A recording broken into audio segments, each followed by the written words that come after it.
రంగారెడ్డి జిల్లా దామరగిద్దలో విషాదం చోటు చేసుకుంది. కారులో ఊపిరాడక ఇద్దరు చిన్నారులు ప్రాణాలు కోల్పోయారు.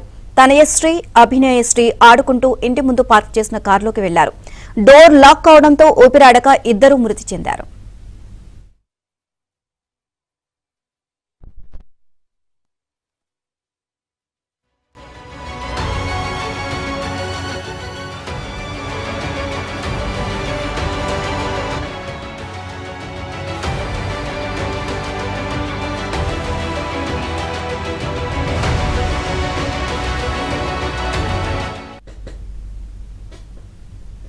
రంగారెడ్డి జిల్లా దామరగిద్దలో విషాదం చోటు చేసుకుంది. కారులో ఊపిరాడక ఇద్దరు చిన్నారులు ప్రాణాలు కోల్పోయారు.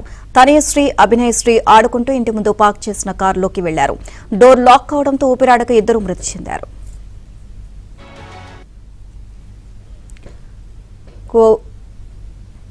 ఓవరాల్ గా ఇదే అంశానికి సంబంధించి మరిన్ని అప్డేట్స్ మా క్రైమ్ కరెస్పాండెంట్ ప్రవీణ్ అడిగి తెలుసుకుందాం. ప్రవీణ్, చేవెళ్ల మండలం అమరగిద్దిలో విషాదం చోటు చేసుకుంది. అమ్మమ్మ ఇంటికి వచ్చినటువంటి ఇద్దరు చిన్నారులు ఆడుకోవడానికి కారులోకి వెళ్లాలని కూడా వాళ్ళు చెప్పడం జరిగింది. దీంతో అమ్మమ్మ ఇంటికి వచ్చినటువంటి చిన్నారులను కారులో ఆడుకోవడానికి వదిలిపోయింది. అయితే చిన్న కారులో ఆడుకుంటున్నారని కుటుంబ సభ్యులు మర్చిపోయారు. దీంతో కారు డోర్ లాక్ అవడంతో ఊపిరాడక ఇద్దరు చిన్నారులు కూడా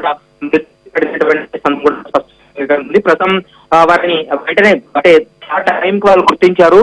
స్థానికంగా ఉన్నటువంటి చేవెళ్ల ప్రభుత్వ ఆసుపత్రికి తరలించినప్పటికీ కూడా అప్పటికి వాళ్ళు శ్వాస తీసుకోలేక మరోవైపు ప్రాణాలు కోల్పోయినట్లు వైద్యులు కూడా నిర్ధారించిన పరిస్థితి కనపడుతుంది. ఈ ఘటనకు సంబంధించి మాత్రం ఇంకా పూర్తి స్థాయి వివరాలు కూడా అందాలన్నటువంటి అవసరం ఉంది. మరోవైపు కారు తోటి ఊరాడకే ఎదురుతున్నారు మృత్యువాత ఉన్నటువంటి సమాచారం. దీనికి సంబంధించి ఇంకా పోలీసులు కూడా పోలీసులు కూడా స్థానికులు సమాచారంతో ఘటన చేరుకొని పోలీసులు కూడా పూర్తి స్థాయి ఏం జరిగిందని మాత్రం విచారిస్తున్నారు. ఇది ప్రమాదవశాత్తు జరిగింది అనేటువంటి వాళ్ళ కుటుంబ సభ్యులు చెబుతున్నమాట. 2 రోజులు స్కూల్ సెలవు ఉండడంతో ఇంటికి వచ్చిన ఇద్దరు చిన్నారులు కూడా కారులో ఆడుకుని పని చేశారు. కుటుంబ సభ్యులే కారులో వాళ్ళని వదిలిపెట్టి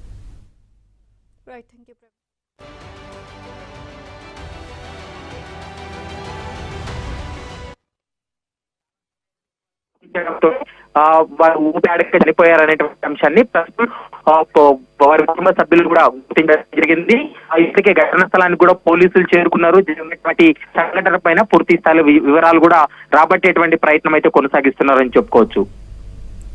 రైట్, థ్యాంక్ యూ ప్రవీణ్.